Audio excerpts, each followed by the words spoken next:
Hello you guys, welcome to a new weekly vlog.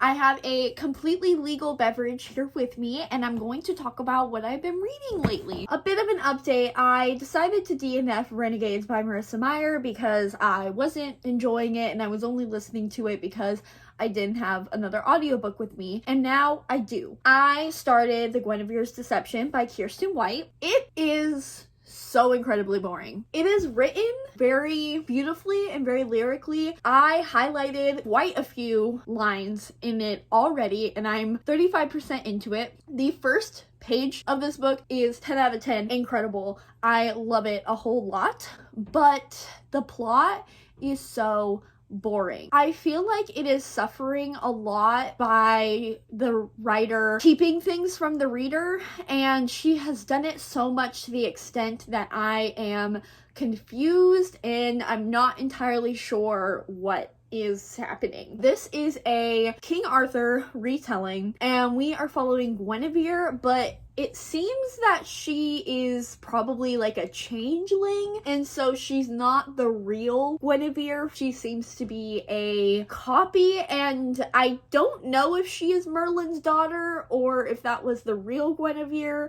because again, the writing just kind of, it mentions a lot about the dead Guinevere and the real Guinevere and her identity, and it's all kind of mushing together because it's a very Tessa Gray aspect that's happening at the moment, and it's just not hitting the mark. She has been tasked by Merlin to go to Camelot and defend Arthur from this formidable evil that Merlin doesn't exactly know what it is, but he knows that it is going to happen eventually. So she is there and she is pretending to be this Guinevere, and Arthur is in on the conspiracy, and she has to secretly use her magic and spy and do all these various things in order to figure out what the threat is, who the threat is, etc., etc. I feel like Kiersten White did a really great job, or is doing a really good job at portraying the Arthurian setting and the language and kind of that very medieval atmosphere. I do appreciate that,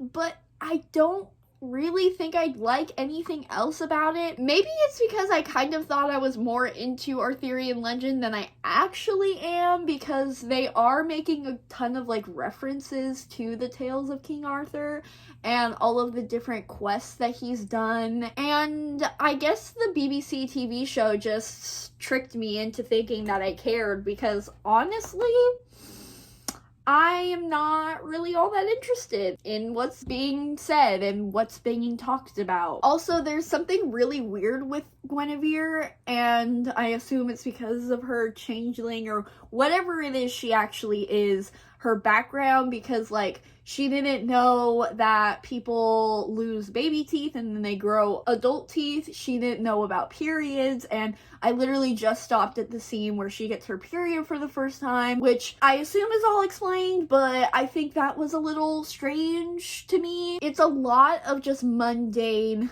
daily activities, like her going to the marketplace for the first time and her seeing a jousting tournament and all of this, like, you know, courtly things, and normally I would be all for that, but I'm just bored, probably just because I don't care for the characters. I don't know exactly what it is. I'm just bored, and I'm not entirely surprised because I read And I Darken by Kiersten White. I absolutely despise that book with every fiber of my being. It was one of my worst books of 2019 because of Lotta, who is the main character, and she's just one of the most misogynistic characters I've ever read about in literature.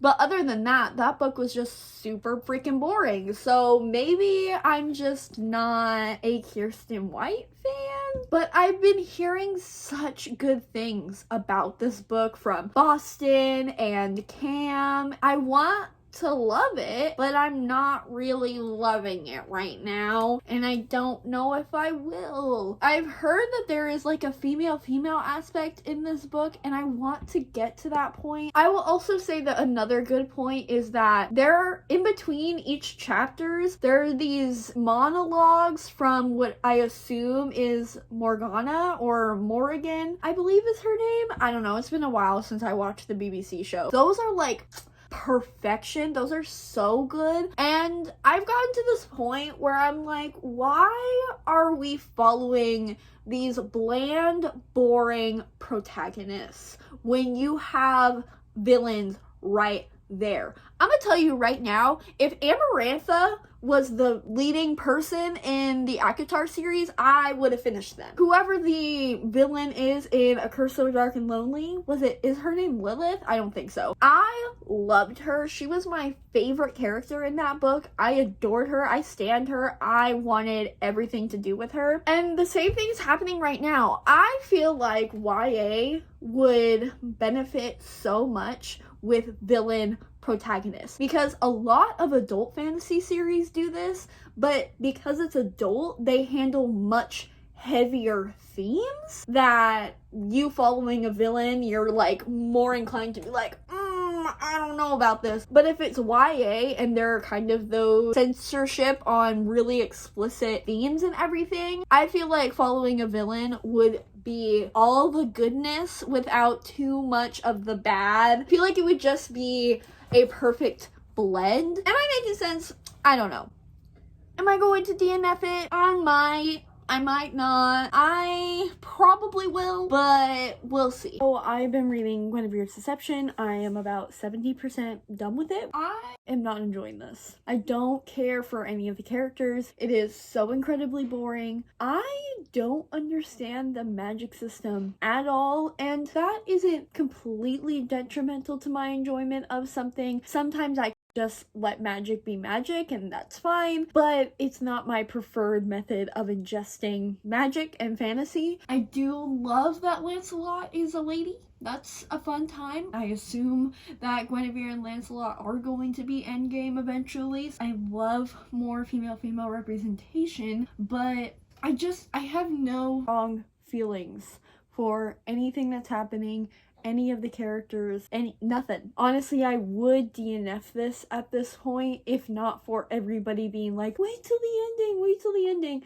Every single time somebody tells me to wait until the ending is so anticlimactic and literally does nothing to add to the story or my enjoyment or my rating of the book. So I'm only doing it to please people, I guess, because I know that the ending is honestly not going to change anything for me. But hey, who knows? Maybe I will be eating my words, and if I do, well, that's more content and better content, more interesting. Hello. Sorry if you can hear outside noises. Is what it is. So last night I finished Guinevere's Deception. As expected, the ending did nothing, and I already knew it was going to happen. So like the ending happened and the book ended, and I kept waiting for this huge plot twist, but it never came. So to be honest, I'm not exactly sure what twist was supposed to make me interested in the book. I don't think Kirsten White is the author for me. I might pick up one other book by her if it really interests me, because I did really like the writing in here. Her books are just so boring, or at least the two I read were so boring. Anyways, we are going to be heading to Santa Cruz for my mom's birthday, a little day trip, so that should be fun. I am going to be taking City of Girls by Elizabeth Gilbert because I just got the audiobook for it, and I listened to about like 40 minutes, so 20 minutes because I read on 2 times speed, and it is hilarious. Vivian, who is our main character, she's basically this theater girl, and she is telling her life story to her lover's daughter. And it basically opens up with her daughter sending her a letter or sending her something saying that now that her mother has passed, will you tell me who you were to my father? Love that. She's like, you know, like a 90-year-old woman telling her life story. So very Evelyn Hugo-esque, and she's just hilarious. Once I have more time, I'll go over more specific quotes in here, but I am enjoying it, and I'm low-key in very much a historical fiction mood at the moment, so I am very glad I picked this up.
Hello, so I am back home from our little day trip, and I am going to keep this short because I am very, very tired, but I wanted to update you guys because I look cute and we don't waste a good outfit in this house. I am 200 pages into City of Girls, so I'm a little less than halfway through. This is absolutely a 5-star prediction for me. Like, halfway through, I could very well envision myself rating this 5 stars. This is everything that was amazing about Evelyn Hugo without all of the weird racial commentary, and rather than weird racial commentary that Taylor Jenkins Reid had no place in commenting on, it's replaced with the sexual liberties and freedoms of women. Yes, it is so funny and so not relatable because all of the women in here are just so beyond me as a person and most ordinary people. Every single woman in here I would strive to be. They are all so glamorous and fabulous and confident and so sure of everything without being sure of anything, and it is so inspiring. I am already just so liberated by the 200 pages I read of this and so inspired to just move to New York and open up a theater in Manhattan with no theater experience whatsoever and no money. And I'm like, I could do it. It's fine. It's possible. Like, let's do it. Never gonna do that because I am way too stable for that. But in this book, I am able to escape into that mindset, and I am loving it so much. I did mention in the previous clip that I wanted to highlight a couple quotes that I was reading last night. First one is when our main character Vivian, who is the person narrating the story, and she is the main character of the story, when she's going on a train to New York, she's talking about her first time being noticed by a man, just comes in and sits down next to her, and in an effort to be dramatic, she looks out into the window, like a very cinematic moment, and she says that in an effort of looking aloof and dramatic and appealing, she just gets distracted by her own reflection. And there's a quote where it says she noticed that this handsome man could not compete with how interesting the shape of her eyebrows were. I love it so much. And there's another scene where Vivian and another showgirl in the theater that her aunt works at. Her aunt runs this theater and she works there, and she starts sewing costumes for her, and one of the showgirls, she and her are in the room of this friend of her aunt's, and she is an older woman. She's about 50, and she has a younger husband, a younger attractive husband. And the showgirl, she's like, aren't you worried about other dishes dishes as in young women coming up and snatching him from you. And the older woman says, I don't worry about dishes, dishes break.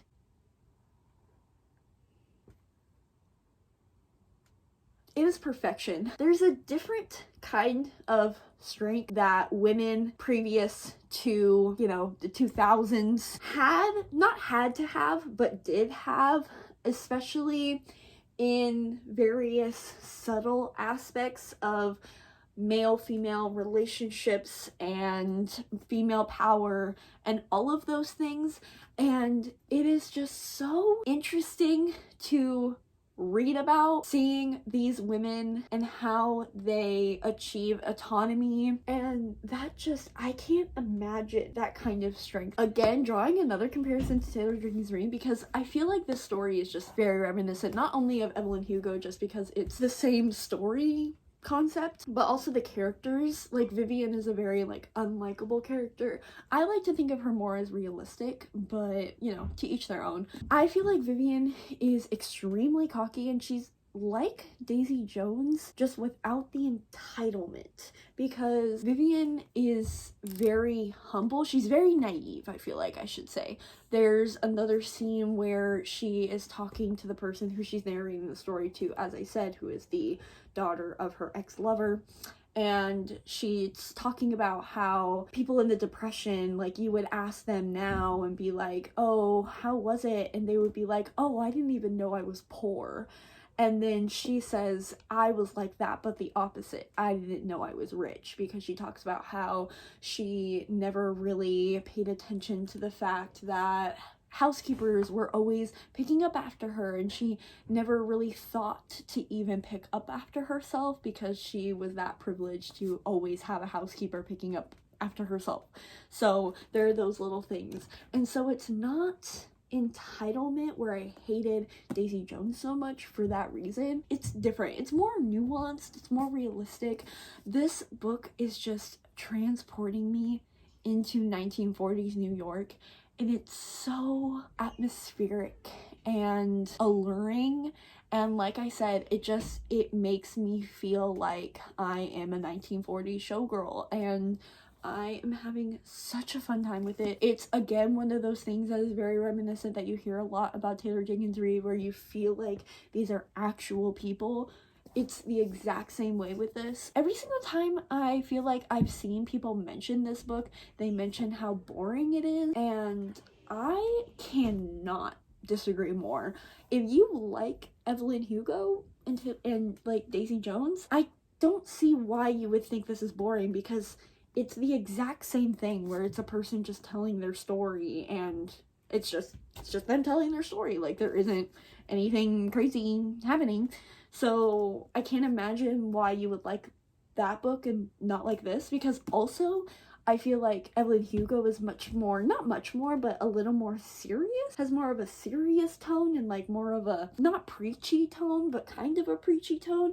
And this, I feel like, would lean more humorous and just unapologetic. I feel like that is the word that I would use to describe this book, because it's just this old woman talking about how crazy her 20s were. It's making me really reevaluate how I'm living my 20s right now. Hi, so Netflix just dropped the Shadow and Bone video, and the amount of people that I see praising Skinny Nina and Matthias on my timeline is concerning and a bit angering. Nina Zenick, I love her so much. If you watch my Six of Crows vlog where I read it for the first time, I have always had such a connection to Nina without even reading her before, and then when I read her, bottom line, she's like one of my favorite characters of all time. I just love her. She's everything to me. I can't even imagine how she feels to people that bring the representation of them on the page. And the fact that there's a skinny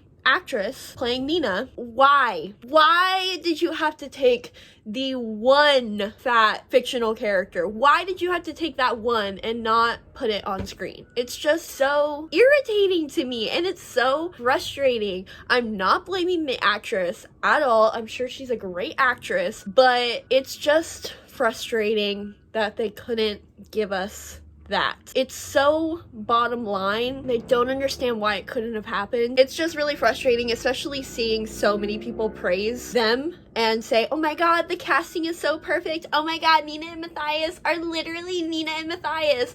I'm like, that's not my fucking Nina, that's for damn sure. So I'm still going to watch the show, and I'm sure I'm still going to love it, and I'll probably still love Nina objectively, but I'm just so disappointed. I do love the Alarkling content though. So I just got a package and I'm so excited to see it. I already know what it is, and Sal just time and time again just spoils me. I'm so excited to see it. Okay.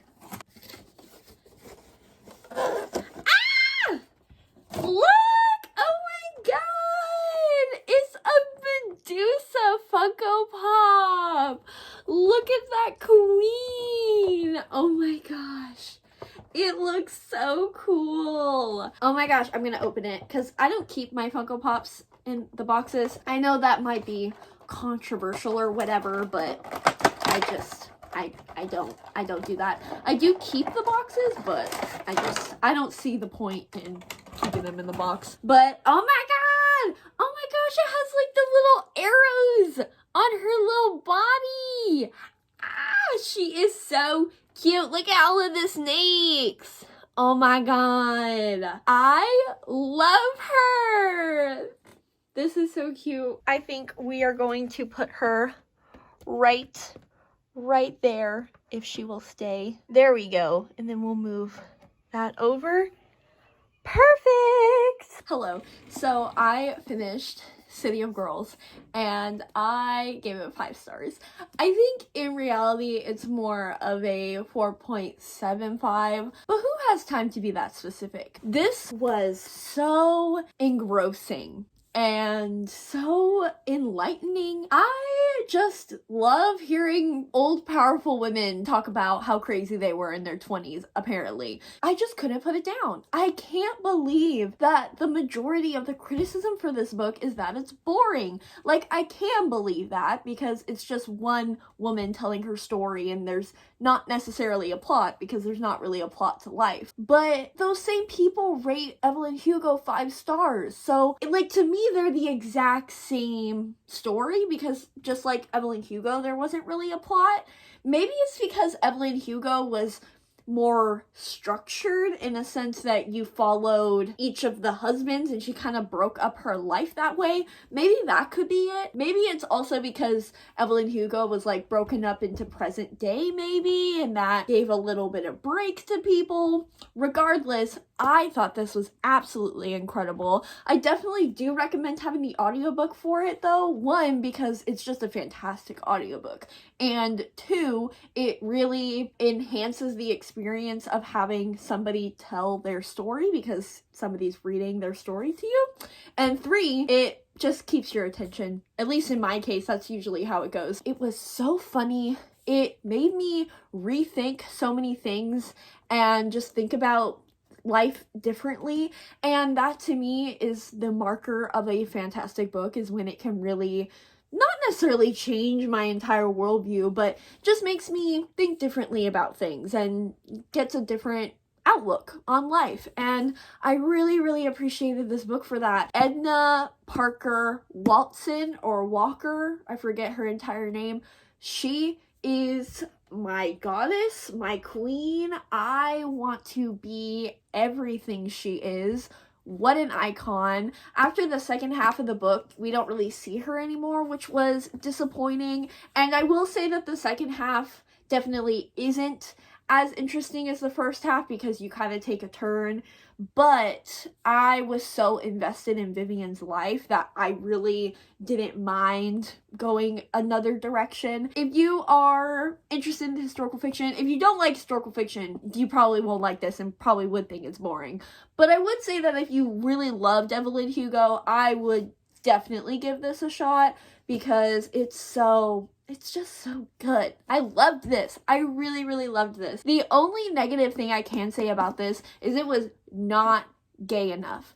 one of the characters in here is with a woman, and she was previously married to a man, and it's obvious that she loved him and cared for him, but she is constantly referenced as a lesbian. I'm not sure if it's just because, like, her relationship with her husband wasn't as explained as it should have been, but it's clear that they were attracted to each other, so that was kind of, I didn't love that she was just referenced as a lesbian and not, you know, bisexual or pansexual or whatever. I can chalk it up to it being not of the time, so I do wish that more proper labels were used.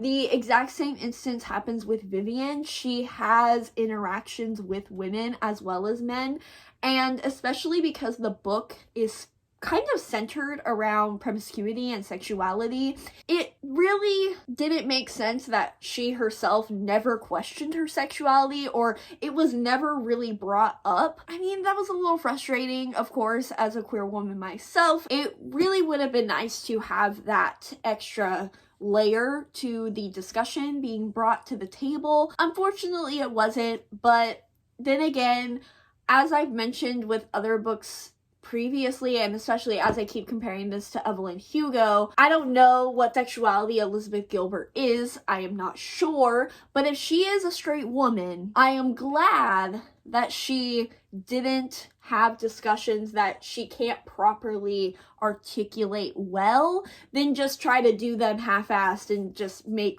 absurd commentary and claims like Taylor Jenkins Reid does. That being said, could have been gayer, should have been gayer, but I enjoy this for what it was. I think it is very fun and interesting, and it's another one of those historical fiction narrator kind of things where all of the characters really come to life and you want to wiki them and like Google them, and they're completely fictional but they feel so real, and I just really, really appreciated this. Someone has occupied my chair, so we're standing up for this one. I think I am going to close off this vlog here.